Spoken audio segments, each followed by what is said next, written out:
The question echoes in many minds. Am I masturbating too much? Perhaps you've heard numbers. Maybe 13 times a week sounds like a lot. Or maybe it sounds perfectly fine. Common stereotypes often cloud our understanding. Some old myths suggest terrible side effects. These myths are not based on science. They create unnecessary fear and shame. Let's look at facts instead of fear. Many people feel anxious about their sexual habits. This anxiety is often rooted in societal judgment. Different cultures have different views on self-pleasure. Some view it as natural and healthy. Others see it as something to be controlled or hidden. This can lead to a lot of internal conflict. You might feel pleasure, then immediately feel guilt. This cycle can be very confusing. Understanding your body and your needs is key. We want to separate myth from reality here. The idea of an average frequency is misleading. Human sexuality is incredibly diverse. What is normal for one person is not normal for another. There is no magic number for masturbation. Your body is your own unique system. It has its own rhythms and desires. Focusing on a specific number like 13 can be a distraction. The real question is about impact. How does your habit affect your life? That is what truly matters. So, is 13 times a week too much? The answer is not a simple yes or no. It depends entirely on the individual. It depends on your physical well-being. It depends on your emotional state. It depends on how it fits into your daily life. This essay will explore these aspects. We aim to provide clarity and support.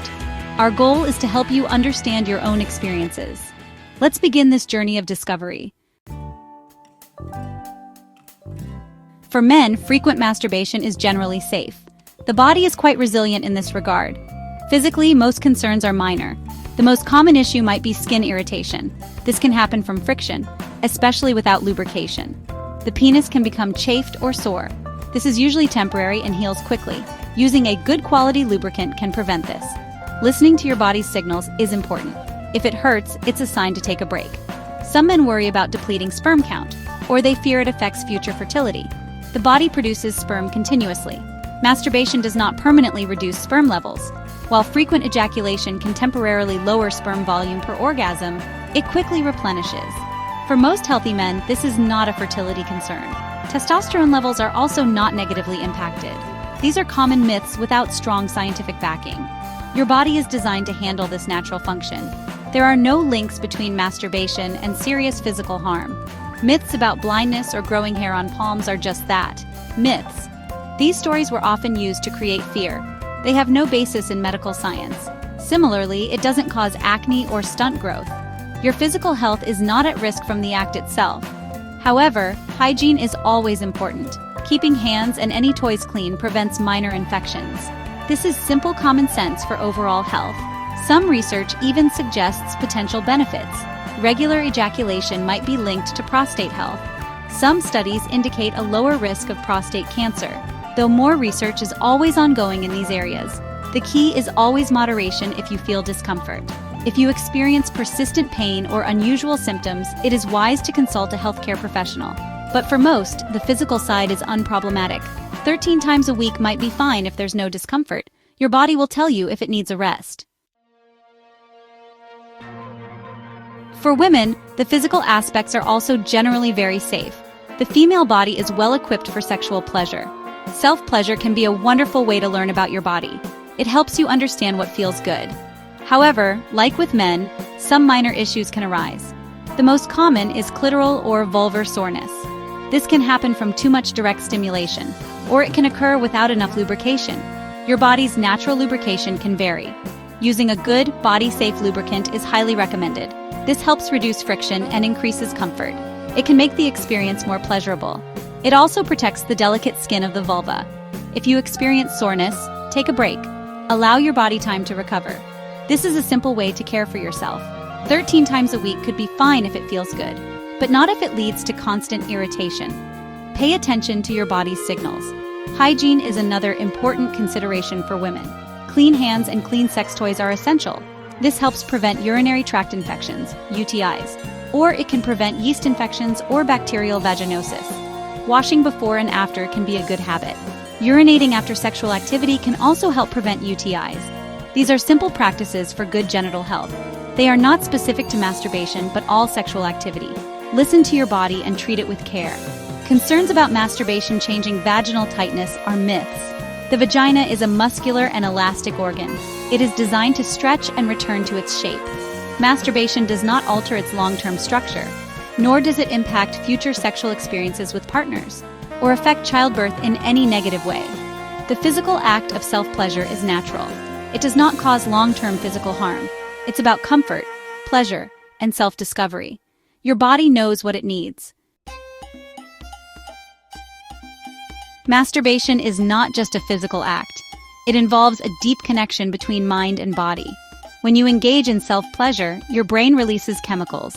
These include endorphins, which are natural mood boosters. They can create feelings of relaxation and happiness.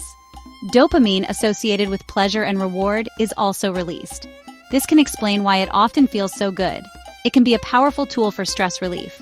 Many people find it helps them unwind. This mind-body link can be very positive. Self-pleasure can improve your body image. It allows you to explore your own sensuality. You learn what you like and what you don't. This self-knowledge can be empowering. It can translate to better sexual experiences with partners too. You become more confident in communicating your needs.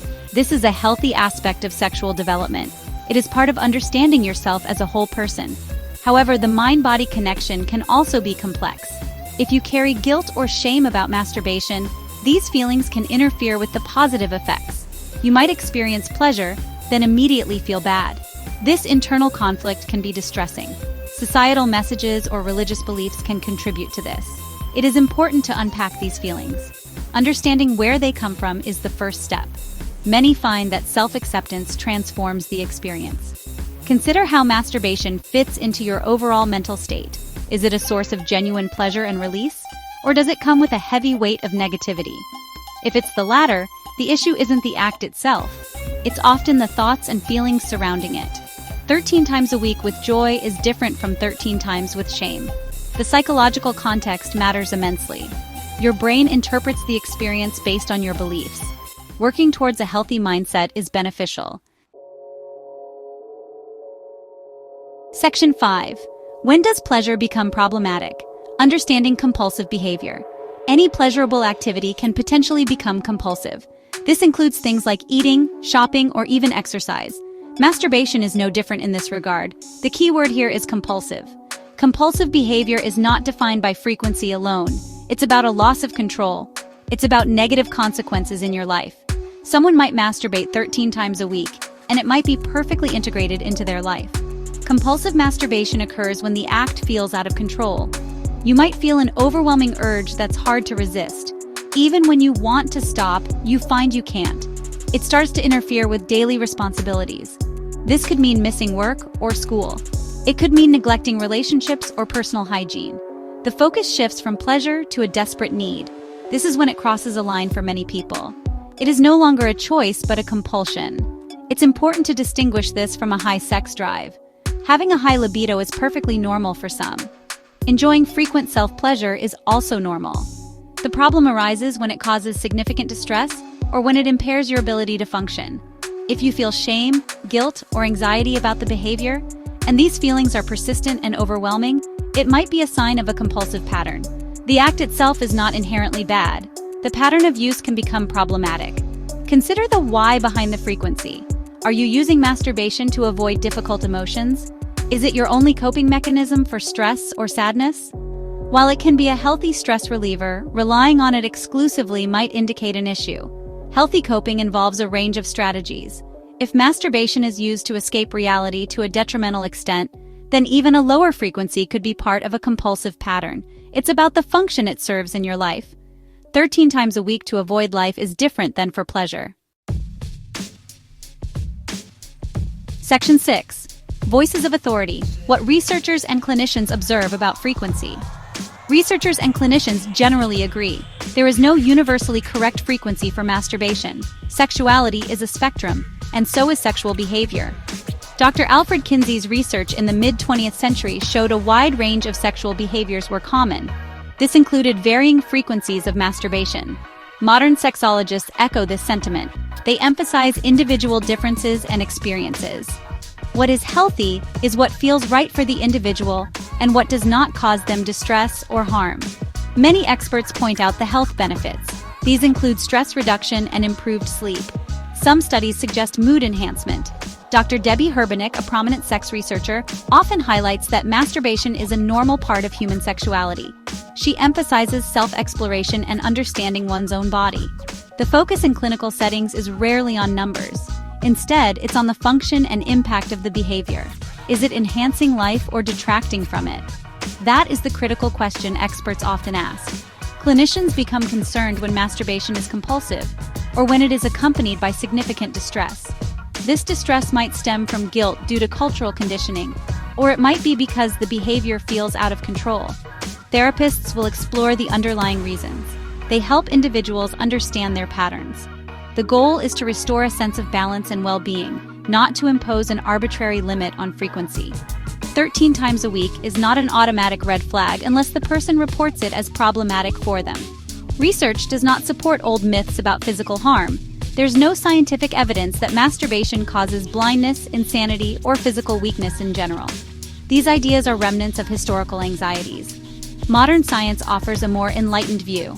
It sees self-pleasure as a natural expression. The focus is on consent, safety, and personal comfort. If these conditions are met, frequency is secondary. Experts encourage a non-judgmental approach.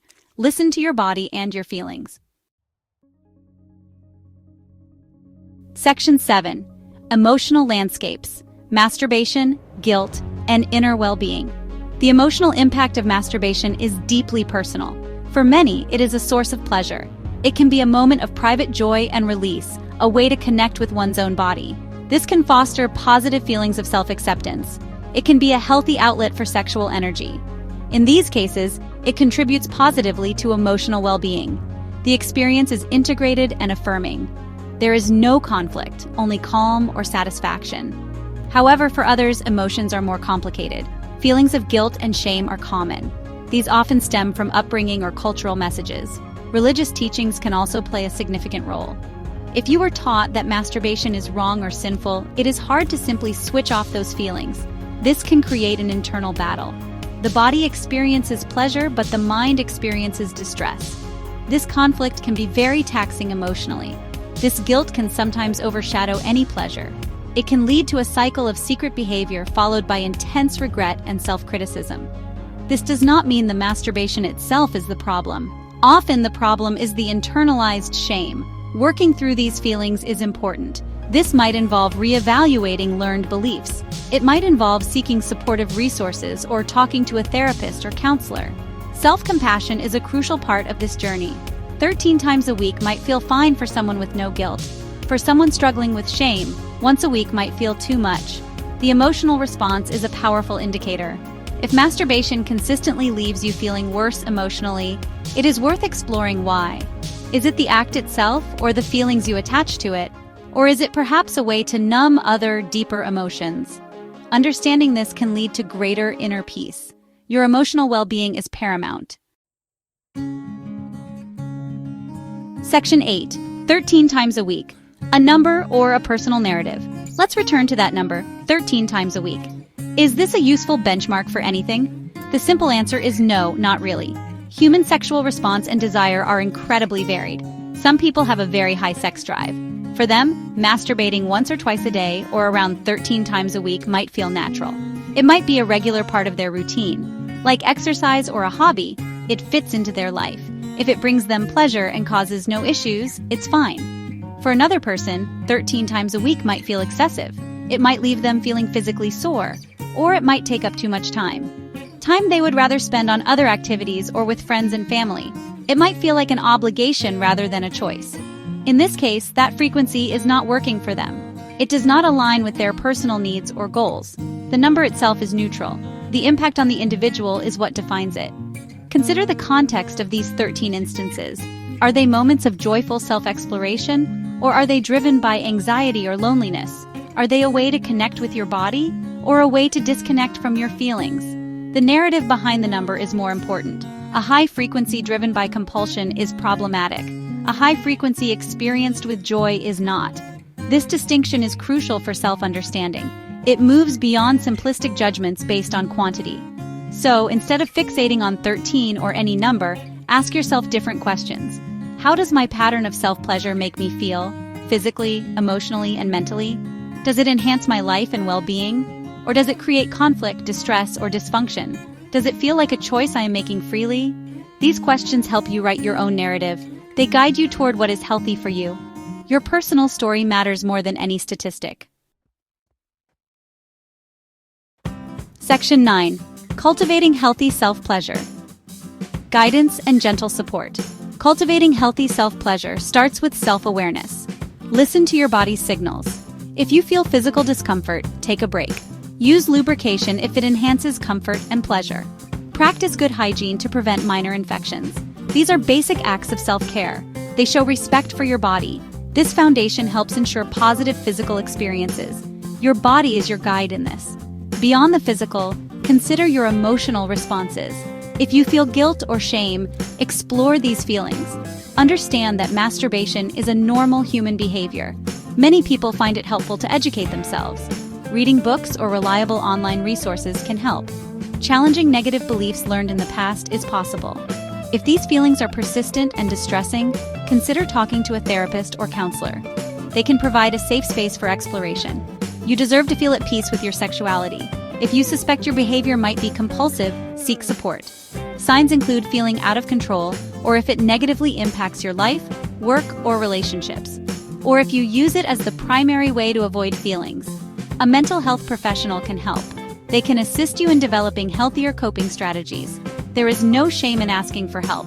It is a sign of strength and self-awareness. Many effective therapies can address compulsive behaviors. You don't have to manage this alone.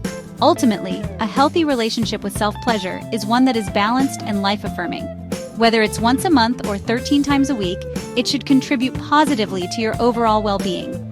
It's about quality, not just quantity. It's about choice, consent with yourself, and comfort. Trust yourself to know what feels right. Embrace self-compassion on your journey. Your path to sexual well-being is unique and valid. Be kind to yourself as you navigate it.